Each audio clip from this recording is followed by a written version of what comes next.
Okay, so members, we're now in public session. We're going to move to item number 3 in the agenda, declaration of members' interests. Can I just remind members that they are obliged to declare any relevant financial or other interests, and if anyone has any interest to declare, they should do so at the start of that relevant agenda item. Item number 4, draft minutes. Can I refer members to the draft minutes of proceedings at page 26 of your pack? Are members content that the draft minutes of the meeting of 21st of March are a true reflection of the proceedings? Happy? Content? Thank you. Chair, may I just make a comment? May I thank the members of the committee who reached out to my family on the untimely death of my father-in-law, and thank you very much indeed. It's been greatly appreciated by our family. Thank you. Item number 5, matters arising.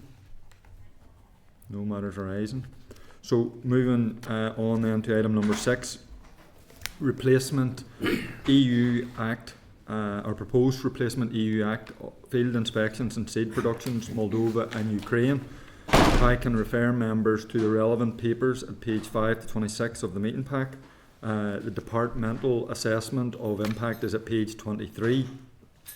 Just to remind everybody that in accordance with paragraph 7 of the Windsor Framework Democratic Scrutiny Regulations, the committee may monitor the progress of a proposed replacement act and publish any interim reports it considers appropriate. If the Democratic Scrutiny Committee decides to monitor progress, it may also decide at any stage to hold an inquiry into the proposed act. So the department's assessment indicates that the proposed replacement act is not likely to have a significant impact specific to everyday life of communities here in a way that is liable to persist. And also the legal advice indicates that the Act is not likely to have the effect specified at paragraph 621A of the regulations in relation to scope and content. Can I ask members whether they wish to monitor the progress of the proposed replacement Act as it progresses through the EU legislative system?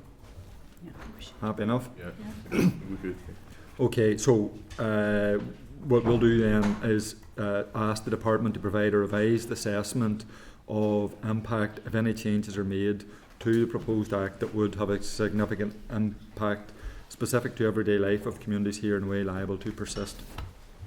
So moving on then to item number 7, EU regulation, published new EU Act on the labelling of organic pet food. So just to alert everybody, this item is going to be recorded by Hansard. If I can refer members to the relevant papers at page 34 to 70 of your meeting pack, and remind you that at the meeting of the 21st of March, the committee considered correspondence from the Cabinet Office on the published new EU Act, and anticipating an applicability motion and plenary debate, we agreed to conduct an initial examination of the new EU Act. Sure. Applicability motion. I thought previously this committee agreed that we wouldn't take applicability motions. No, we're not. What we agreed at our committee was that we would do an examination of the EU Act in anticipation that there will or may be an applicability motion. That's all we have done. Sorry, through the chair, but I think when I raised the previous applicability motion that came before this committee, it was made very clear that that was not within the varies of this committee. So what's changed? No, we're not. We are not taking forward an applicability motion at this committee. All we are doing is having an examination of the EU Act. If you remember at the debate. Sorry, I wasn't available for the okay. debate. Yeah. So all we were doing is all we're doing here is having an examination of the EU Act. That's all. So just for clarification, therefore, that we will now look at applicability motions that come through. Yeah, if I could ask the clerk maybe just to... Yeah, I suppose to outline the difference between last time and this time. Last time the notification came through, the applicability motion, the 5-week period then kicked in. This time, and I think it might have been at the meeting that you weren't here, I actually received what we were terming a pre-notification. So that allowed time before the actual notification was submitted to the speaker. There was a period of time there that we wouldn't have had, or the committee wouldn't have had previously. So it was the committee then agreed that because there was that period of time, to conduct their initial examination. Right. Okay. I So think I get that. We actually had this pre-notification, which gave us a bit of extra space, which the committee at one of its meetings decided that we would use in terms of having it's not an inquiry, because we can't have an inquiry until in the different circumstances. So, but we did agree that we would do some evidence gathering, which is what we're doing. Okay. Right. I think I get that. Okay.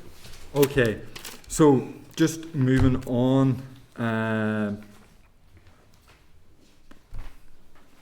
Yes, so in terms of what we are doing then, with the requested department, we have an assessment from the department on assessment of impact, and that's at page 3 of the table papers.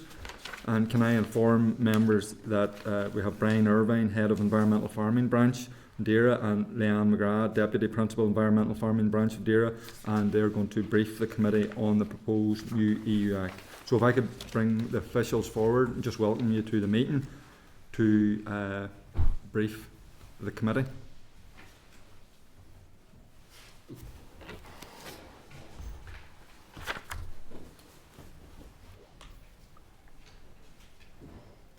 Go ahead when you're ready, Brian. Okay, good morning. Thank you.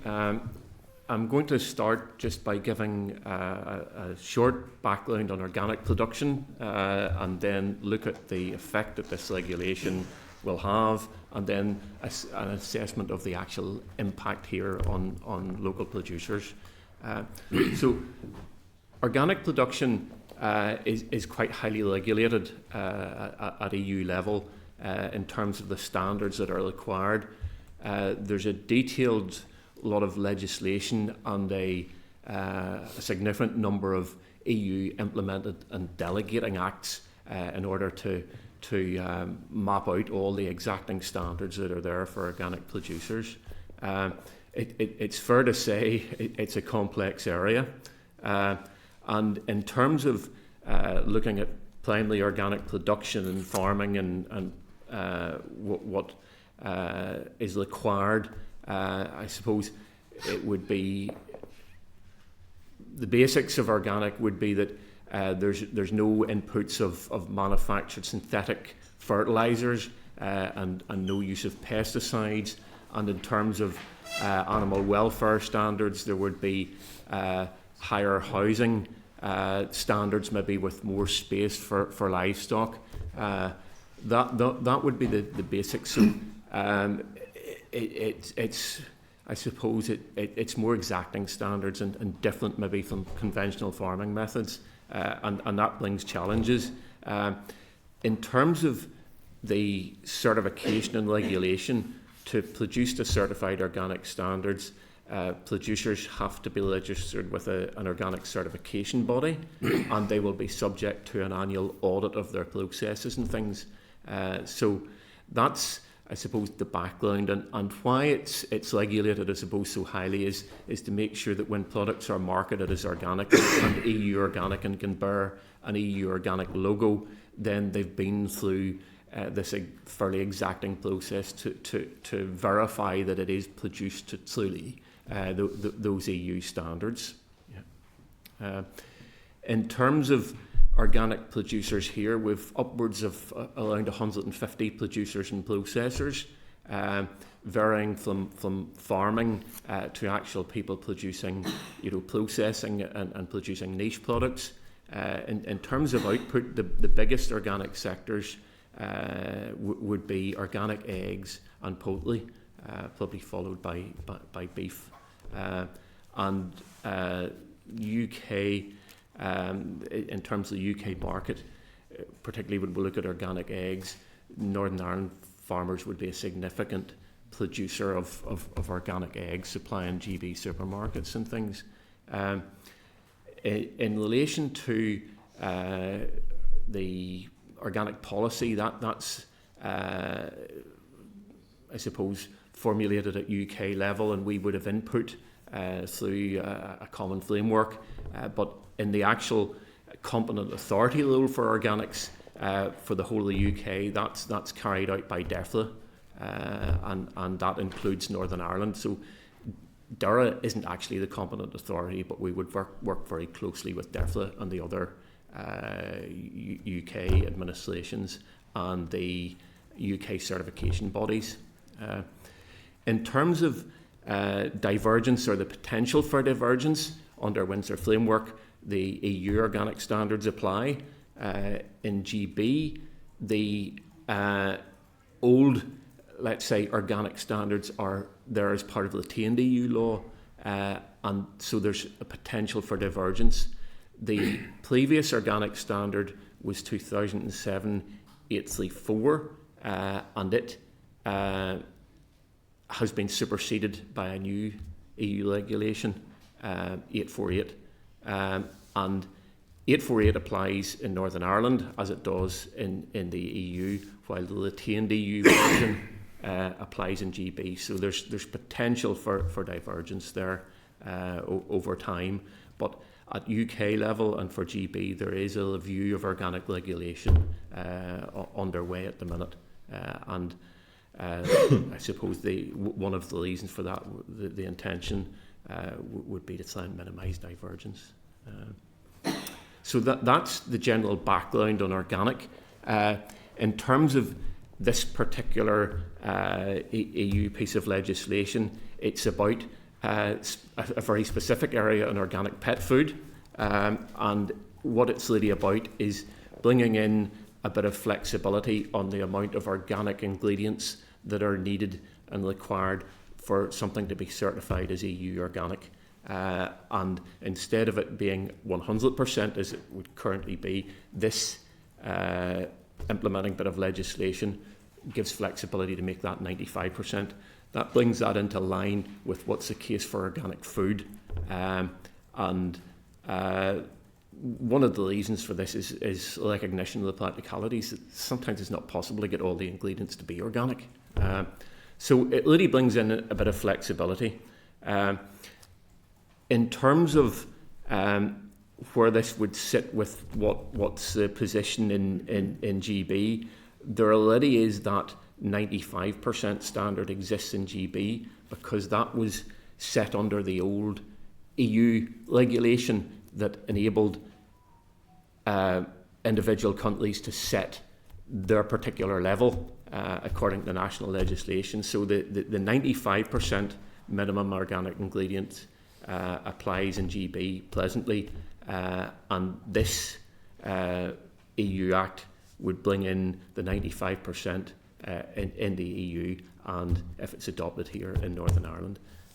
So it would actually, sometimes you get things that create divergence. This would actually create alignment. So that's really what this would do. So there don't appear to be any downsides to this at all. In fact, it would make sure that if there were producers of organic pet food in Northern Ireland, then the implementation of this Act would align it with GB, but would also align it with the rest of the EU. So moving on to assessing the impact here, in terms of organic or pet food suppliers, there are a number of pet food producers in Northern Ireland. There has been engagement with them and some liaison on this by DERFLA and ourselves. In terms of, we've had a clear no from one producer in that they've no interest in producing organic products. The other two others haven't confirmed otherwise, but they haven't objected to any of these proposals put forward. And from the products that they produce at the minute, they wouldn't be qualifying as organic anyway. In terms of the other supplier, and this is where it's quite interesting to look. They're actually quite a large operation and a major pet food supplier, and they have indicated to us, while they don't currently produce organic pet food, they're actively exploring producing a line of organic pet food, and they're actually doing trials at the minute. So while there are no organic pet food producers in Northern Ireland at the minute, one company is seriously looking at it. And therefore, in terms of this Act, if this Act does apply in Northern Ireland, then that would be helpful to them because it would align with GB and align with EU, and that company produces for GB, EU and worldwide. It exports to 16 or 17 countries worldwide. So if it wasn't introduced, it would be disadvantageous to them because they would be required to produce to 100% organic ingredients, while competitors in GB or elsewhere would be 95%. So that's a summary, and hopefully not too detailed, but there's a lot more detail on organic, so hopefully that's conveyed the main points. Yeah. Thank you very much, Brian. And your last point kind of led me into my question, because in your assessment, you're saying if the Act is applied, it'll introduce flexibility by bringing the EU regulatory framework in line with the rules that apply in Britain, and have the effect of creating a common standard. You also said that the sector here benefits significantly from EU market access, so there's a strong case to ensure that single labels and production standards can be maintained. What you didn't say in your assessment was any impact if it wasn't applied here, which you kind of alluded to at the very end. So, am I making the assumption that if it's not applied, it's going to reduce flexibility by creating a different common production standard here, and the sector might not be able to benefit as significantly from EU market access as it would be if standards are maintained? Yes, partly. If the sector here wanted to produce to EU organic standard and the Act isn't introduced, they would have to use 100% organic ingredients. While if it is introduced, then they have the flexibility to use 95% organic ingredients, and that's key, I think, because it's getting those extra 5% does create a lot of difficulties. But that would mean here operating to 100, while basically elsewhere in the EU is 95%. So it would be disadvantageous. Okay. And then secondly, you said that DEFRA is the body that oversees all of this. Can I just clarify? I mean, they've done their own consultation here and in other jurisdictions, and no concerns have been raised in terms of cost or any other matters? None. Okay. And they consulted with UK Pet Food, which is the UK Pet Food body, as well as individual companies. So no. So it's actually maybe quite unusual to get something that seems to be non-contentious. Non-contentious and no downsides. Yeah. Time will tell. Yeah.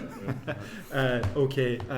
Patrick, you had indicated you wanted to speak. Yes, thank you, Chair. Thank you, Brian, for the presentation. So, just to confirm, you're saying that there are no organic producers currently in Northern Ireland. It's just because the tabled paper does say that there are very few relevant pet food producers, with most organic pet food sold moved from GB into Northern Ireland. And I just clarify how we've subsequently, since that paper was drafted, we've checked with the UK certification bodies, because Leanne was at a meeting recently on that, and they confirmed that there's currently no pet food manufacturers in Northern Ireland who are registered as organic, and that would fall in line with our engagement with them. As I say, there's one company's actively exploring it at the minute. Notwithstanding those who may enter the market, and this may help them do so. I know I spoke to a couple of producers in my own constituency, and they didn't know of any that were marketing as organic.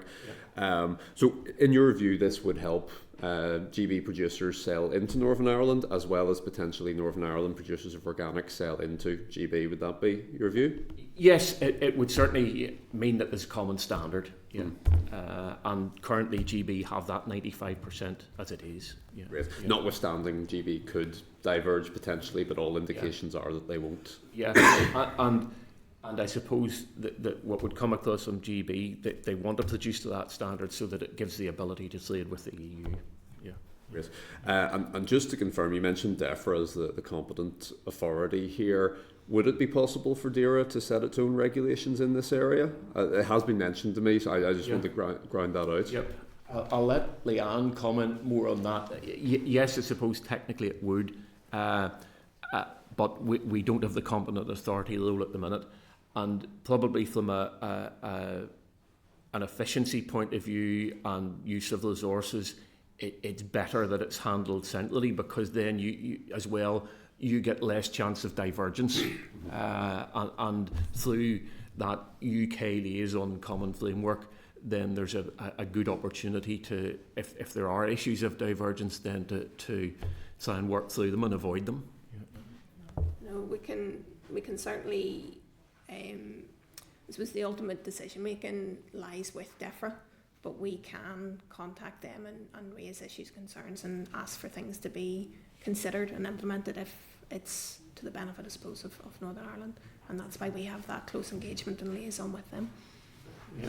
And certainly companies here who produced organic standards would have lines through to DEFRA and influence there. Yeah. So I think that in a way is a good thing that Northern Ireland's considered as, you know, in development of policy there, and it's not forgotten about or whatever, and those issues of divergence can be highlighted, and then that potentially can be taken into account of developing UK policy too. If there is something that could diverge, well then if Northern Ireland is taken into consideration, that will maybe avoid divergence. Yeah. Because I have indicated there that with the egg sector, Northern Ireland producers are an important supplier in the UK organic egg sector. Yeah. Thank you. Okay, Jonathan. Thank you, Chair, and apologies I was late. I was at another meeting and I missed the start of the presentation. 2 points. So you talked about the GB review of organic. Is that likely to flag up any differential? Is there cause for concern there going forward? Because I suppose we've talked much about how there'll be much commonality, GB, NI, and indeed with Europe if it's the 95% standard. Is there any concern that the review will show something different when it comes? I suppose I can't play judge on what might come out of the review, but there certainly would be an intention to try and minimise divergence, and that would be our strong view feeding into that review. Yeah, well, that was just coming on to my point. So that issue has been flagged as part of the review. And is there serious engagement with DEFRA, and are they live to that issue in the current review period? Yeah, I think I would say that, and I'll let Leanne comment further because Leanne would be dealing on a very regular basis at UK level. You know. DERA are involved and are included in the negotiations and debates and discussions about the GB review and how that's being taken forward.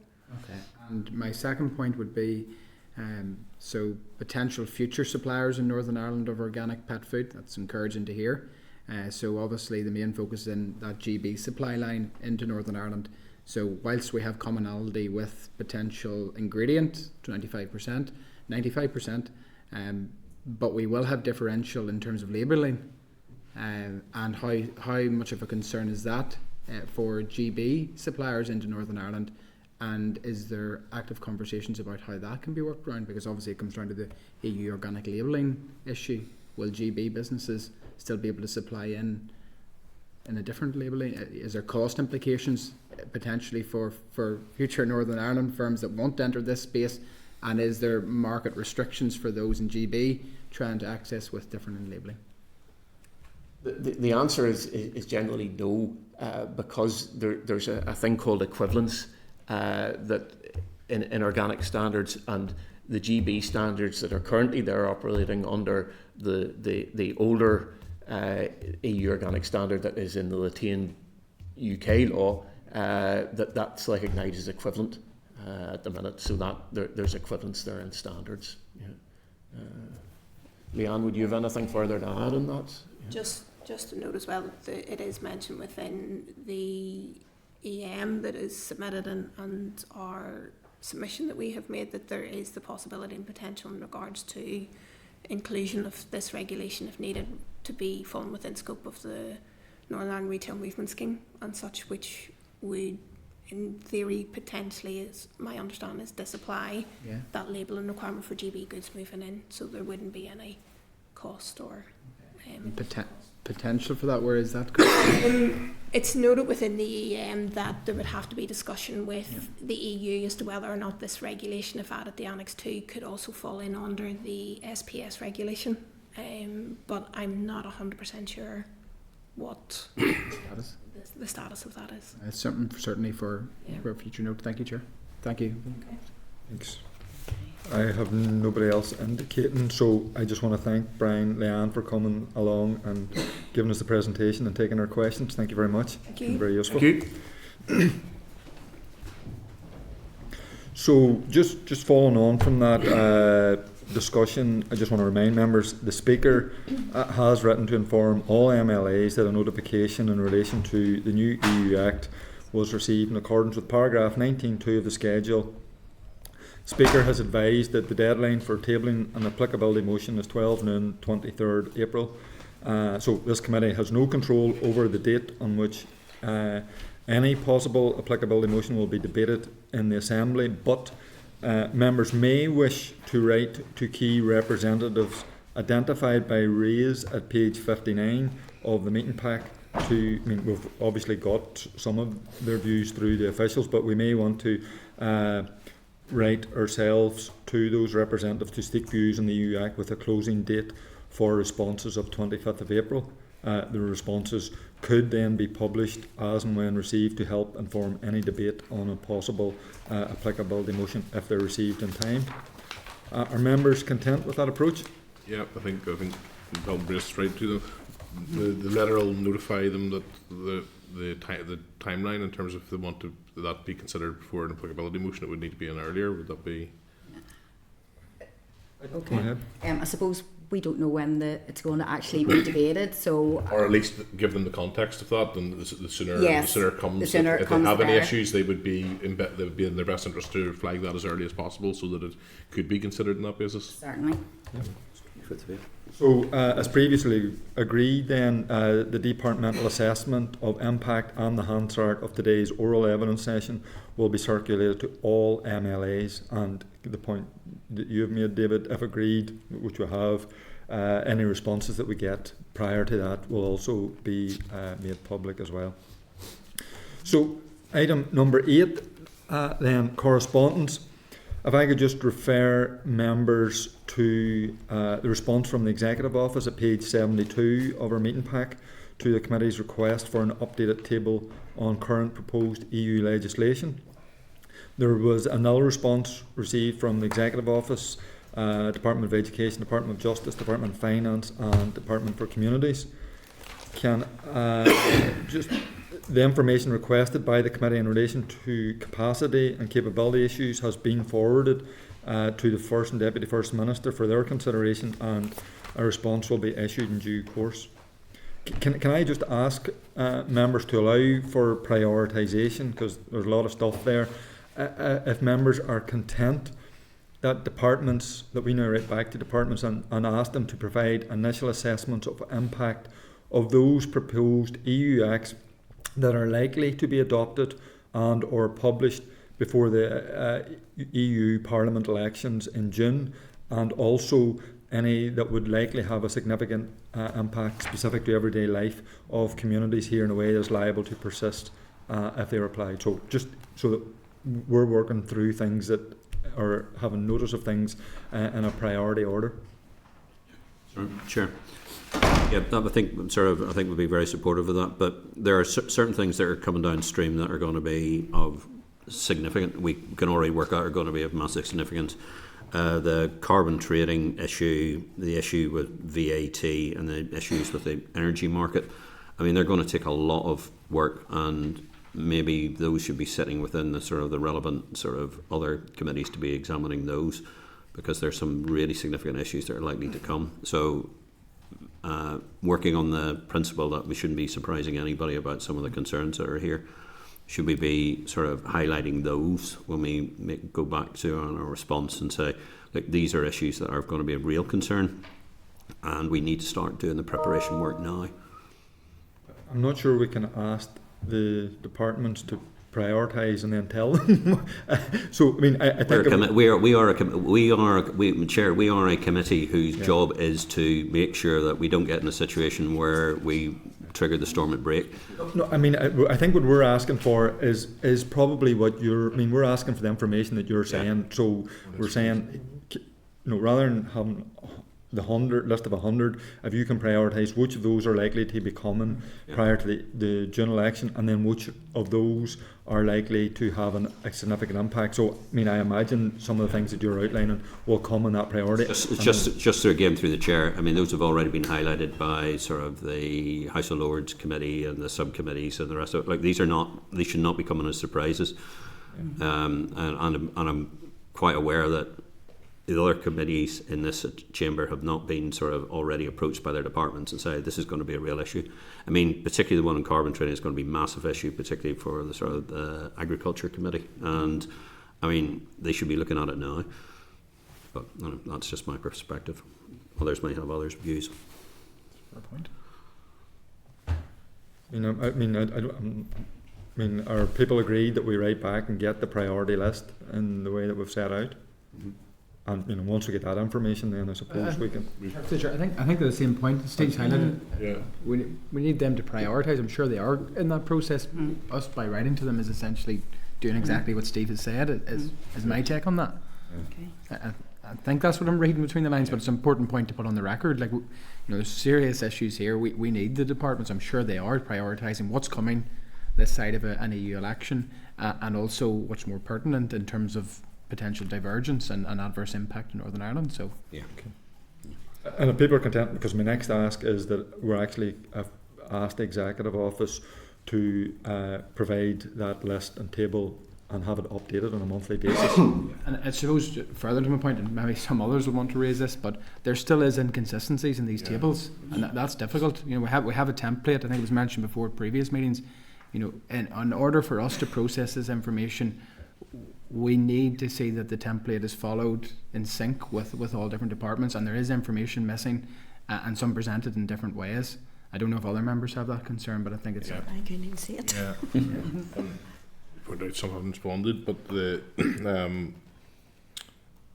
also to be clear, is the Act new law has been amended, and is it proposed, as it's published, just clearer on that as well.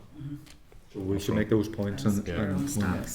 Chair, can I ask, just clarify again, on what basis are you asking them to prioritise? Because it seems to me there are two issues here. Okay, one is about time frames, and then the other is about impact. Impact, but also the extent. Do you know what I mean? Because if some of these are massive pieces of work, but they could be further down the line, but more work is going to be required, so they need to be factored in. So all of that is dependent on what we're asking them to prioritise by. We're asking them to prioritise on both of those. So, I mean, what likely to be adopted or published before the European Parliament elections in June, and would likely to have a significant impact to specific and everyday life here. So we're asking them to prioritise on the basis of both of those, time frame and impact. Okay, and so if we can just follow up on that then. Obviously there's 2 months of recess. If stuff isn't if stuff is prioritised up until June, does that leave us with a problem in September potentially?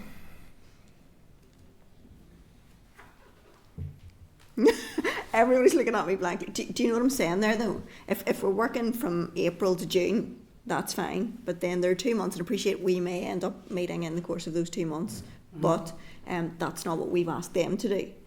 So once we hit September and they're back, are we going to be bounced, is what I'm saying. Well, I think what we're doing is an initial prioritisation. I mean, we're asking them to update this on a monthly basis. So I think that problem can be averted and addressed as we move on, or at least hopefully it can be. Indeed. People happy? Also, some lists we're not sure whether they're new replacement acts, and then the committee would be able to hold an inquiry, but the clock will have already started on that as well. So there's that taken, and maybe we should be looking at holding or taking the first steps towards holding an inquiry whilst that the clarity is sought on that. We can't actually hold an inquiry. I mean, we can do what we've done earlier with We need that clarity fairly urgently then, so we can. Yeah. So, are people content that we go back on the prioritisation issue, but that we also address the issue that's been raised in terms of conformity and information provided in that table, and ask for it to be the same across the board with the information that we need? Yeah, could we ask for one more thing? And it's a minor point, but it's actually really helpful in terms of reading the table, Chairman, which is that they have put the titles on the first page at the top. But as you move down through the document, the titles are not there, so you've got to constantly scroll back to the top to see. So if the titles could be at the top, it would be, it's a small thing, but it would be helpful in terms of... difference. It would be good to have that as a table. separate spreadsheet, to be honest. We can Yes. open it in Google Sheets or Excel or whatever, Yes. because in a Word document doesn't really work. Happy enough to this? Go on ahead.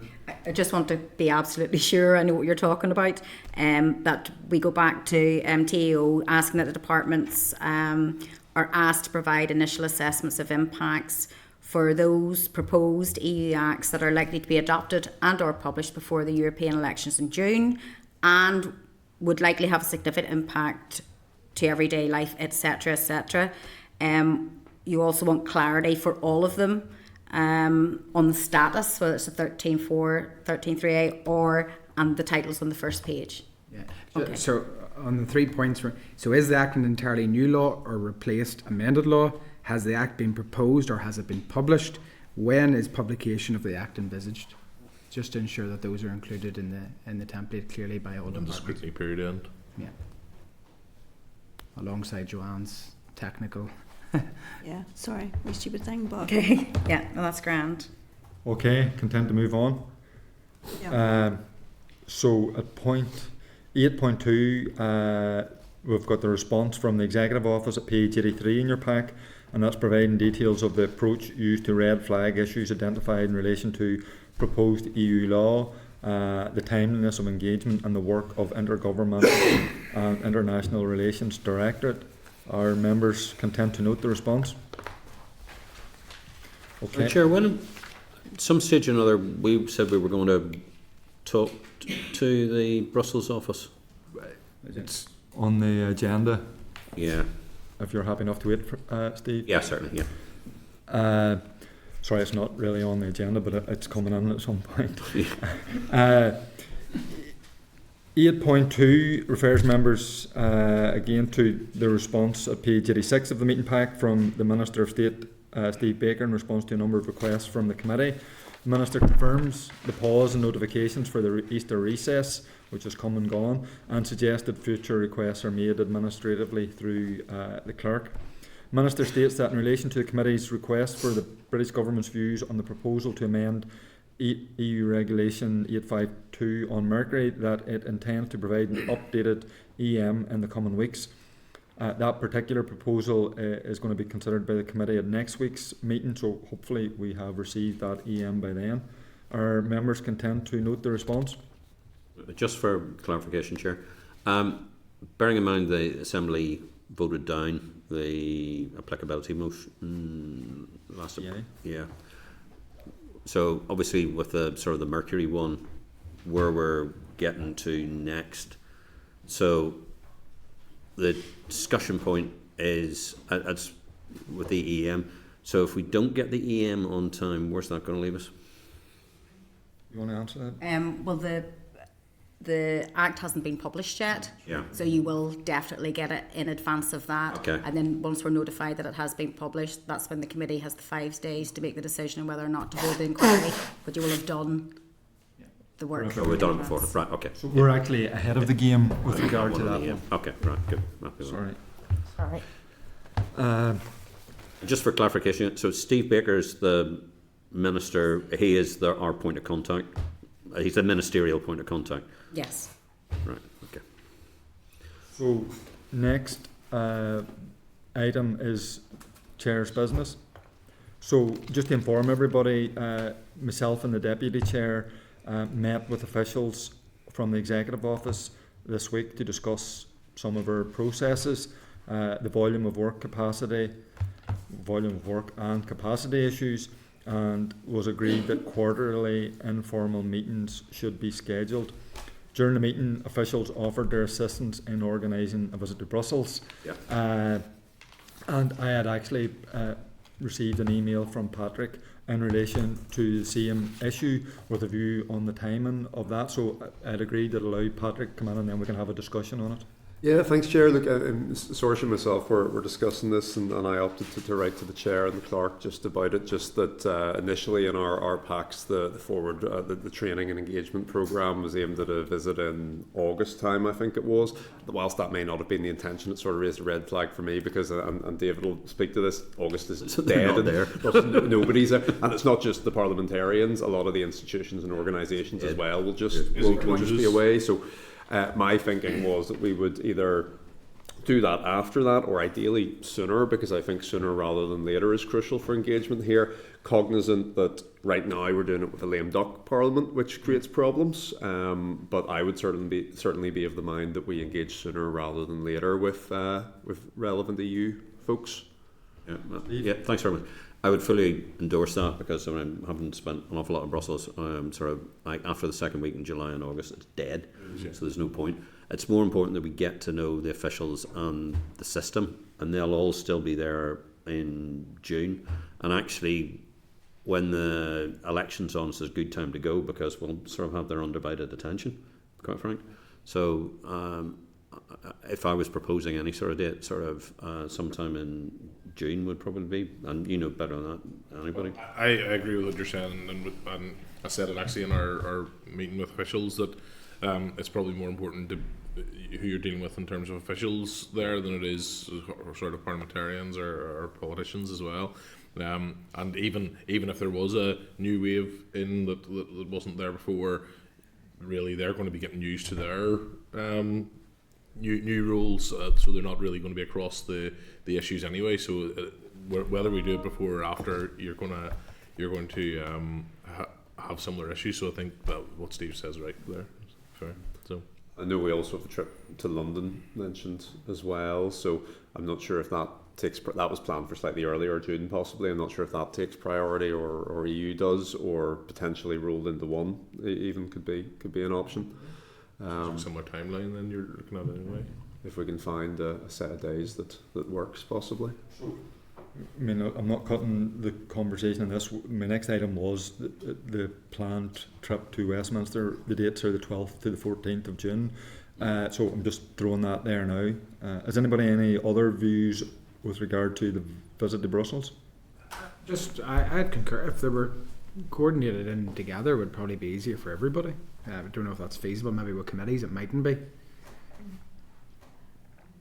I suppose, like in terms the schedule for Justice Forward Work programme hasn't gone that far yet, but we're anticipating a bill coming. So I don't know. Yeah. But ultimately, if there's 2 Democratic Unionist members there, I'm not sure a third adds much.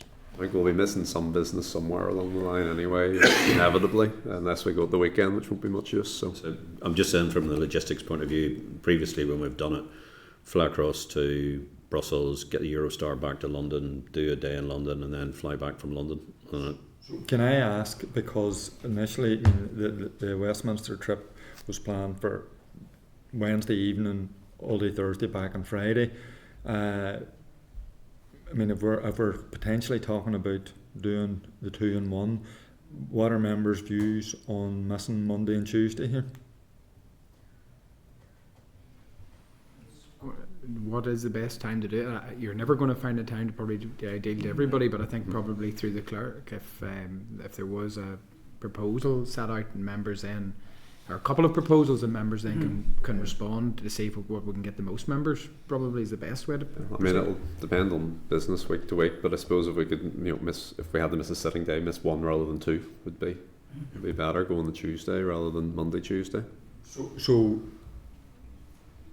we had, or the officials had identified the 12th to 14th for the Westminster trip. Are members content that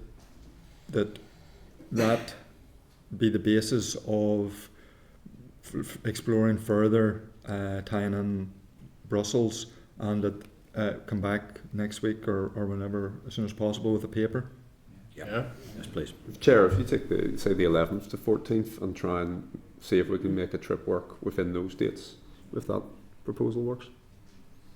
And also bear in mind that that will cover a Thursday, so we may well have to do our own meeting whilst in Westminster. Sure, that's not an issue. Okay. It's not an issue. Okay. Okay, thank you. So, item number 10 then, any other business? No. Item number 11, date, time and next meeting. So, our next meeting is next Thursday, 18th of April, 2024, 10 a.m.